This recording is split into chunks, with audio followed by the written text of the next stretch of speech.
Magandang araw po sa inyo lahat. Welcome po sa panibagong reaction video dito sa Makapili TV. Ngayon ito ang pagkikwentuhan natin itong nangyaring Senate hearing tungkol dun sa tinatayong Senate building.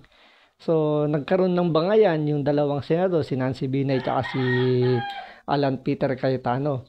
Hanggang sa yung nag-walk out itong si Senator Nancy Binay at hindi niya nagustuhan yung mga binanat sa kanya ni Senator Alan Peter Cayetano. Tawagin siyang nabanggit yung parang nasa palengke, akala ko pangalan mo Lourdes, yung pala Marites, yung mga ganung banat ni Senator Alan Peter Cayetano medyo hindi nagustuhan ni Nancy Binay. So may plano. So parang nangyayari dito personalan na yung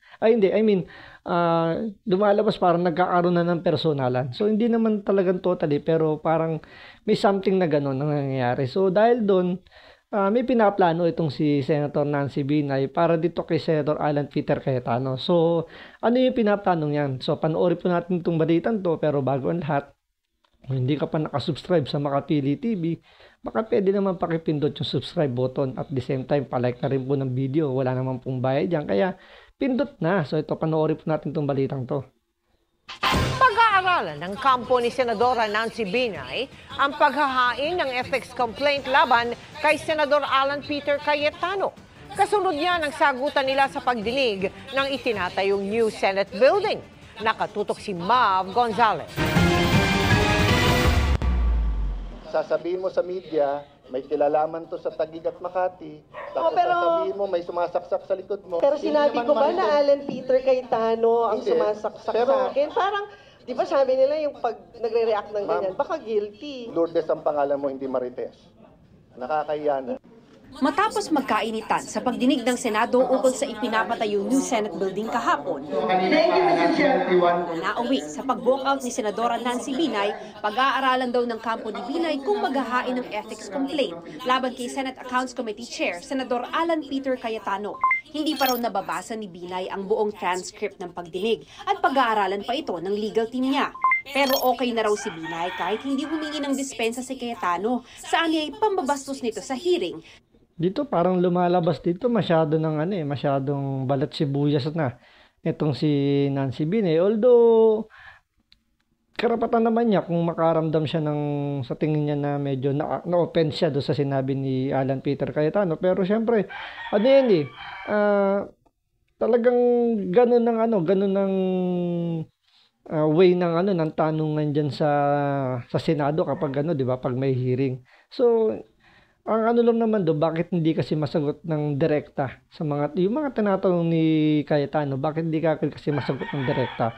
Ang dali-dali lang naman na sagutin kung halimbawa meron kang hawak na mga papeles na magpapatunay dun sa alegasyon o sa mga tinatanong ni Alan Peter Cayetano. So kasi ang kini-question dito ano ba yung naging context nung Senate hearing niyan tungkol diyan sa new Senate building na yan. So syempre nagpatayo ng sariling building yung Senado. So nangungupahan lang sila before. So maganda naman yung plano nila na magpagawa sila ng sarili nilang opisina, sarili nilang building. Ang problema lang kasi parang lumalabas dalawa kasi yung budget na naka-allocate dun sa pagpapagawa ng Senate building. Base dun sa kasi sa DPWH, ang budget is nasa 21 billion.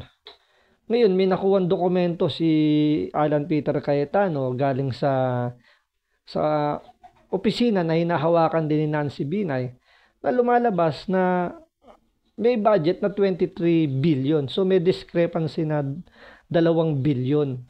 So medyo malaking halaga yun, hindi naman yung maliit. So yun yung kini-question ni Alan Peter Cayetano. Hindi naman niya inaakusahan, pero parang ganun na rin. Kasi siyempre, Binay yan. So nagkaroon na ng mga issue yan sa Makati, di ba? So hindi inaalis ni Cayetano yung ganung senaryo, pero siyempre, kailangan niya liwanagin kung ano ba yung tamang budget, ano ba talaga yung totoo. Kasi nga meron dalawang lumalabas. So, hindi naman palusot. Sinabi niya na yung discrepancy raw na 2 billion is para doon sa pambili raw o pambayad daw doon sa loteng tinatayuan daw ng ng Senate building na yung ginagawa ngayon. Pero doon nga sa pinakita kasi dokumento ni Alan Cayetano, hindi kasi nakasulat doon. So kailangan kasi naka-itemize, 'di ba? Para maano mo yung malaman mo kung ano yung kung saan kumbaga yung mga budget naka-itemize para alam mo kung saan nakalagay yung mga allocation. So sinasabi doon ni Cayetano na hindi naman o wala naman nakalagay na pambayad yun sa lupa. So yun yung naging problema. So dapat lang naman doon, dapat sinagot lang naman ni Nancy Binay kung bakit wala or maglabas siya ng dokumento na kasama na doon yung budget. Or ipaliwanag niya bakit hindi nakalagay doon sa isang hawak na papeles ni Cayetano. So doon umikot yung yung naging sagutan nila sa hanggang sa mag-walk out ay bago mag-walkout yung nagka-personalan na nadamay na yung issue ng agawan ng teritoryo ng Makati at Taguig. So nagkaroon na ng personalan hanggang sa yun nga siyempre medyo nakapagbitaw ng para sa kanila na offensive para kay Binay.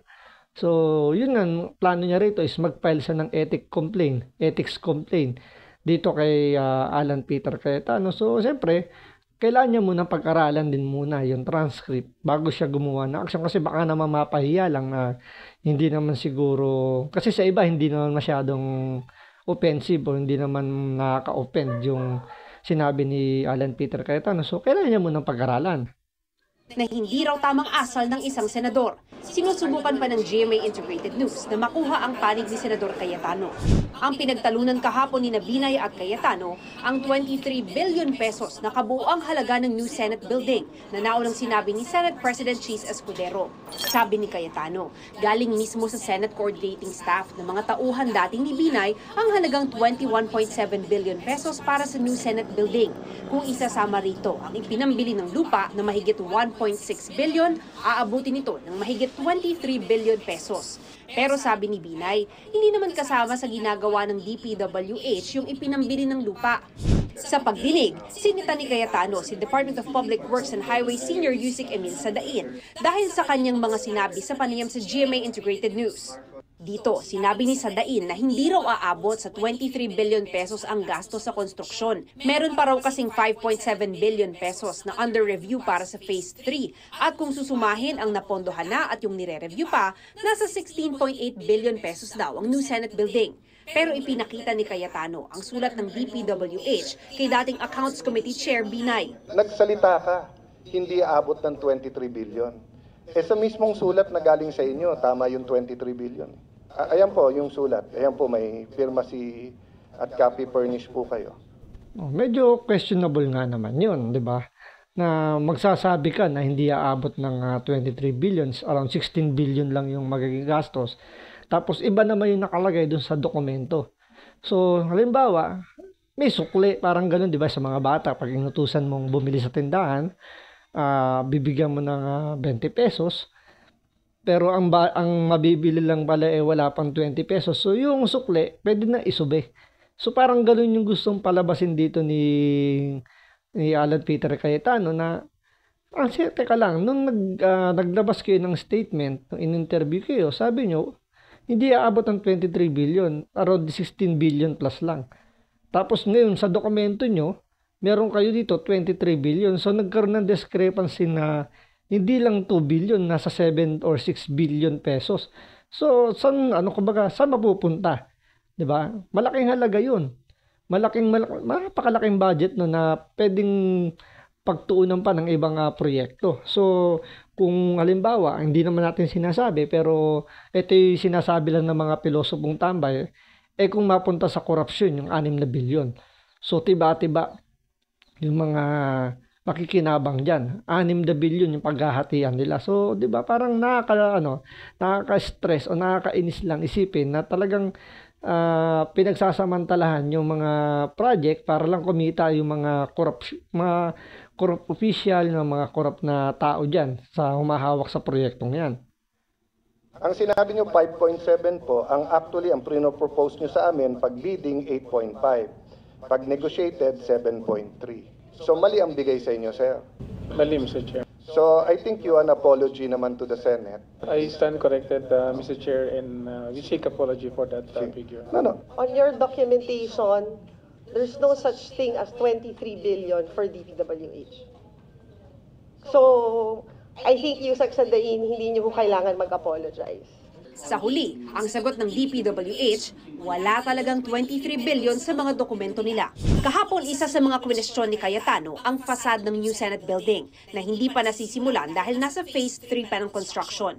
Hindi raw ba dapat kasama ito sa shell and core ng building na ginagawa ng Hillmarks Construction Corporation? Lahat ng building may facade. Ang alam ko sa shell and core nila sinama yan. Hindi nila sinama yan sa fit out. The shell refers to the overall structural frame, including foundation system, exterior walls, floor slab, and roof decks, complete with common areas, staircases, elevator shaft. Facade is the exterior wall. So you mean hindi nyo kinuna ng Hillmarks ng quote for the facade? Meron silang quotation nun, I think 1.6 para dun sa facade. Hindi sila nagsabit ng 1.6. Ibang kumpanya nagsabit ng 1.6. You tell me the truth here. If not, I will hold you in contempt. Huwag nyo kaming paglolokohin dito. Clarification pa lang to, maglolokohan na tayo. Sa umpisa pa lang, nagsabi sa inyong Hillmarks na pwede sila At kung magkano Kaya nga sinabi ko sa inyo, submit nyo lahat ng dokumento. Hindi nyo naman sinubmit lahat So dito, kung totoo yung sinasabi o yung mga naobserbahan ni Alan Peter Cayetano, talagang kumbaga, hindi nawawala talaga yung katkungan pagdating sa mga project. So, di ba? Ibis na yung humahawak na yung contractor, kung sino yung gumagawa ng building na yon, merong iba pang nakikialam. So, tulad dyan, hindi yung contractor yung nag-submit ng proposal or nung plano dun sa sinasabi nilang Hillcrest, yung sinasabi dito ni Cayetano, ulitin nga natin. Quotation nun, I think 1.6 para dun sa facade. Hindi sila nagsabit ng 1.6. Ibang kumpanya nagsabit ng 1.6. You tell me the truth here. If not, I will hold you in contempt. So, yun. Ibang kumpanya yung nag-submit, hindi yung gumagawang contractor. So, ibig sabihin, iba pa yung gagawa. Kumbaga, parang nakasubcon. So, pag sinubcon mo kasi, liliit yung budget. So, kung yung budget dun is 1.6, pwede pang mabawasan yun. Siyempre, isa subcon. So, iba na yung magiging presyo. So, andun talaga yung sinasamantala yung mga project na yan para kumita. So, talagang kumbaga kung titingnan mo, may punto yung sinasabi ni Alan Peter Cayetano na, kumbaga, may mga irregularidad, may mga talagang diskartihan para kumita. Paglolokohin dito. Clarification pa lang to, maglolokohan na tayo. Sa umpisa pa lang, nagsabi sa inyong Hillmarks na pwede sila At kung magkano Kaya nga sinabi ko sa inyo, submit nyo lahat ng dokumento, hindi nyo naman sinubmit lahat Yung mga internal nyo sulatan, hindi nyo sinubmit Sa estimated cost ng Phase 3 ng construction, aabot ng mahigit 1.6 billion pesos ang fasad ng building. Pero ayon kay Cayetano, may isa pang opsyon na 900 million pesos lang para sa fasad. Wala ako sinasabing anomalya o irregularity dito. Ang sinasabi ko, sabihin nyo sa amin lahat. Kasi nga, bago na ang Senate President, bago na ang majority, i-represent ko sa kanila. Hindi na nakasagot dito ang DPWH dahil may ibang isyong tinanong na. Kasi kung titignan mo nga naman, 900 billion lang yung isang proposal nung pinaka-contractor ng yung gumagawa ng building, tapos may 1.6 billion na budget or parang quotation. So parang mas pinaboran nila yung 1.6. So parang ang punto rito ni Alan Peter Cayetano, merong mas mura bakit hindi yun yung gawin? So ibis na makatipid tayo ng pera pampagawa ng Senate building, bakit pinili natin yung mas mahal? Kung kaya naman palang gawin ng contractor na yon, ba? Gets nyo? Parang may mga option na para makatipid, pero mas pinipili pa yung mas mahal na quotation. Siguro dahil kaya yun yung pinili nila para makakatkong sila. So, halimbawa, parehas lang naman, 1.6 sa 900 million pesos. So, halos magkano rin yun, di ba? Nasa rin yun, 100 million? Something, may git, almost 200 million ng difference. So, malaking halaga rin, hindi yung barya-barya lang. So, may kumikita at may kumikita talaga. Yun yung hinahanap dito ni Alan Peter Cayetano. Kaya nga hinihingi niya lahat ng dokumento. Kaya nga sabi niya kanina, bakit hindi niyo maibigay sa amin lahat ng papeles na kailangan? Kundi yung kumbaga parang nangyayari, nagkakaroon lang kayo ng usapan, kayo-kayo lang. Ayaw niyo ilabas yung totoo. Cayetano. Sa panayam sa Balitang Hali kanina, sabi ni Binay, pwede naman daw sanang ipaliwanag lahat, pero tumanggi umanong makipag-usap si Cayetano sa kanila ni Senador Ping Lacson na dati ring chairman ng Committee on Accounts. I think the best person to explain sa kanya is Senator Lacson. Kaya nga nilapitan natin si Senator Lacson na kung pwede mag-usap kaming tatlo. At yun na nga, nag-send out siya ng message kay Senator Alan. The mere fact that he declined the invite of Senator Lacson na mag-usap kaming tatlo, di sana napaliwanagan na siya. Ngayon, dito kasi ang problema rito, parang ang gusto mangyari rito ni Binay tsaka ni Lacson, parang executive na usapan lang. So sila lang. Siguro ang plano rito ni Alan Peter Cayetano is kailangan open to the public. Kasi yung pinagagawang yan is pera ng taong bayan. So may karapatan yung taong bayan na malaman yung kung ano man yung mapag-uusapan nila. Kaya siguro dinecline dito ni Cayetano yung request ni Lacson tsaka ni Binay na pag-usapan muna nila. Kung ano yung, kumbaga, parang ang labas dito, hindi naman kailangan nila magpaliwanag kay Cayetano eh. Kailangan nila magpaliwanag sa taong bayan doon sa nakita ni Cayetano na discrepancy. Kasi napakalaking halaga yun. Considering si Lacson na sinasabi nga nila na corruption buster daw to, na ayaw din sa korupsyon. Pero, di ba, dapat kung talagang ganun yung advokasya mo, hindi mo kailangan mag-request na mag-usap kayong tatlo lang. Sana mag-request ka na imbitahin ka sa Senate hearing para doon may paliwanag mo kung ano yung hinahanap o yung gusto marinig ni Senator Binay. Saan ba nanggaling yung mga ganong numero? Kinukunan namin ng pahayag si Cayetano pero wala pa siyang tugon. Sa susunod na pagdinig ay ipapatawag na ang kontraktor ng proyekto na Hillmarks Construction Corporation. Ilang linggo nang sinisikap ng GMA Integrated News na makuha ang panig ng Hillmarks ukol dito. Para sa GMA Integrated... Siguro hindi lang yung kontraktor ang kailangan patawag. Ipatawag din si Senator Lacson para yung kasi yung pinopront dito ni Senator Binay para at least, diba, once and for all matapos na yung issue na yan, may paliwanag ng mas maayos dahil nga daw sinasabi ni Binay na si Lacson daw yung pinaka-author nung pagpapagawa ng Senate building na yan. So siya yung mas makakapag-paliwanag. So yun, antayin natin sa susunod na mga hearing ng Senado kasi nga hindi nagbigay ng ng reaction dito si Alan Peter Cayetano. Siguro dahil nga ang plano niya siguro baka na daanin sa Senate hearing kung ano man yung gustong sabihin ni Lacson. Kaya nga ipapatawag niya muna siguro yung contractor. Baka isabay na rin doon para at least, di ba, magkaliwanagan na. So abangan natin sa mga susunod na balita kung ano yung mangyayari dyan sa hearing na yan. So maraming salamat sa panonood. Ingat po kayo lagi. God bless.